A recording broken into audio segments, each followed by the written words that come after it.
jours, dès 16h, historiquement, Vaud vous raconte l'histoire sans se la raconter. Elle nous raconte des histoires qui font souvent grand bruit.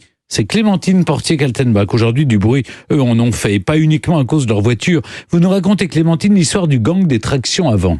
Oui, parce que la traction avant, c'est une voiture Citroën, vous le savez, elle a été produite à partir de 1934, et c'est vraiment la voiture emblématique de la guerre. Elle était à la fois la voiture de la Gestapo et la voiture des FFI. On ne voit qu'elle. D'ailleurs, je me demande si dans les vieilles voitures qu'on voit à Oradour-sur-Glane, il doit y avoir des tractions avant. C'est une voiture assez impressionnante. Et justement, les membres du gang de la traction avant, eh bien, certains d'entre eux ont collaboré avec les Allemands, d'autres ont fait de la résistance, et d'autres encore sont passés de l'un à l'autre. Et ça, c'est le cas de Pierre Loutrel, le chef du gang, plus connu sous le nom de Pierrot le Fou.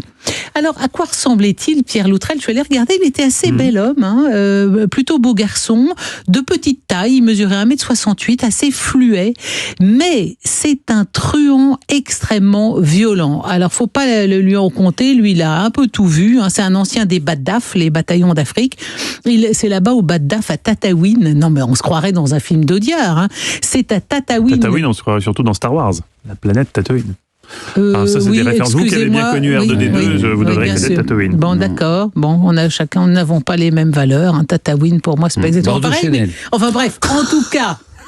De pire en pire. Ah non, mais je au pensais secours, pas qu'on pourrait sortir par le haut vivement de ce 2022, les coucous. Effectivement. Bon, alors, donc, je vous disais, si ça vous dit quelque chose, que Pierre Loutrel, alias Pierrot le Fou, a fait connaissance de celui qui va devenir son second, Joatia, à Tataouine, quand il était dans les BATDAF. Et ce gars-là, c'est un voyou incontrôlable. Il est quasiment déséquilibré. Il est capable de tuer pour rien.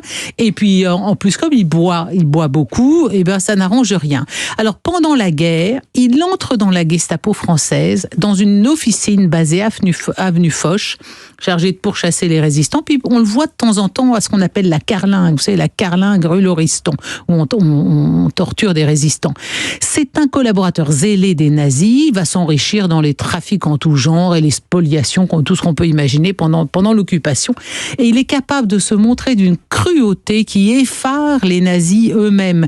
Par exemple, il a tabassé à mort un inspecteur de police en 1943, et après, comme il n'avait pas l'air tout à fait mort, il lui a roulé dessus pour l'achever. C'est vraiment un homme cruel.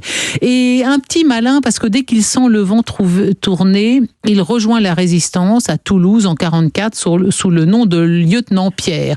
Mais enfin, il était quand même déjà dans le collimateur de la police à cette époque. Après-guerre, avec son gang, il se spécialise dans le braquage motorisé et violent. Et c'est lui qui va devenir le premier ennemi public numéro 1. C'est une notion qui n'existait pas avant lui.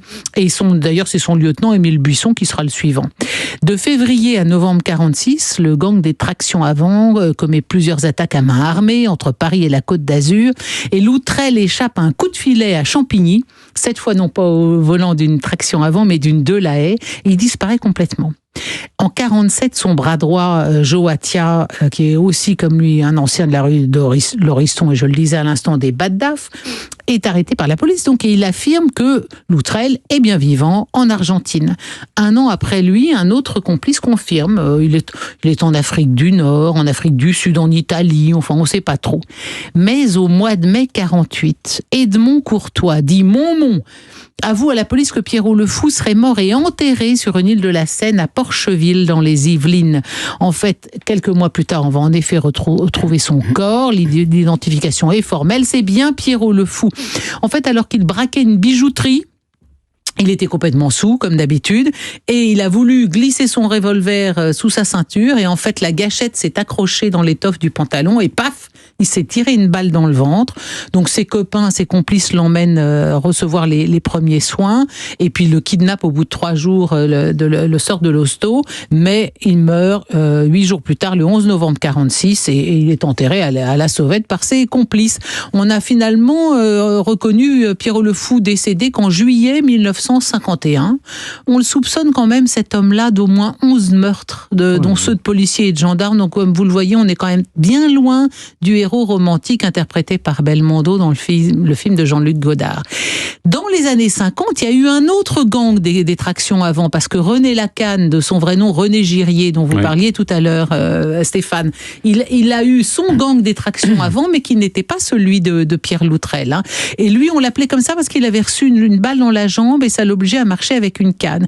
Sa particularité, c'est qu'il s'est évadé 17 fois de prison en 8 ans. Vous voyez, le gaillard, très bel homme, René Lacanne. Et une de ses évasions, c'était il a ouvert le plancher du fourgon cellulaire où il était emmené à l'audience. Faut le faire quand même. Il s'est laissé tomber en route et il s'est échappé comme ça. Bon, donc, il a été libéré en 56 grâce à sa visiteuse de prison, dont vous parliez tout à l'heure, Stéphane, la princesse Charlotte de Monaco. Elle l'a installé dans son château de Marchais, dans l'Aisne. Il est devenu son chauffeur, alors qu'il n'avait pas le permis de conduire, hein, entre parenthèses d'ailleurs. Son intendant, son ami, et je vois vos yeux qui brillent ou pas, si affinité. Et ce qui est quand même extraordinaire, c'est de penser, alors Stéphane nous le racontait aussi tout à l'heure, qu'au mariage de Régnier et de Grace Kelly, en 56, qu'est-ce qui conduit la Madame Mère dans sa voiture à la noce? Eh ben, c'est René Lacanne, ancien du gang des tractions avant. C'est magnifique, c'est trop beau pour être vrai. Hein. En tout cas, René Lacanne, il est mort paisiblement le 28 janvier 2000 dans une maison de retraite de Reims. Si vous voulez en savoir plus sur ce personnage, en tout cas déjà, mesdames, allez le googliser parce qu'il est très beau garçon.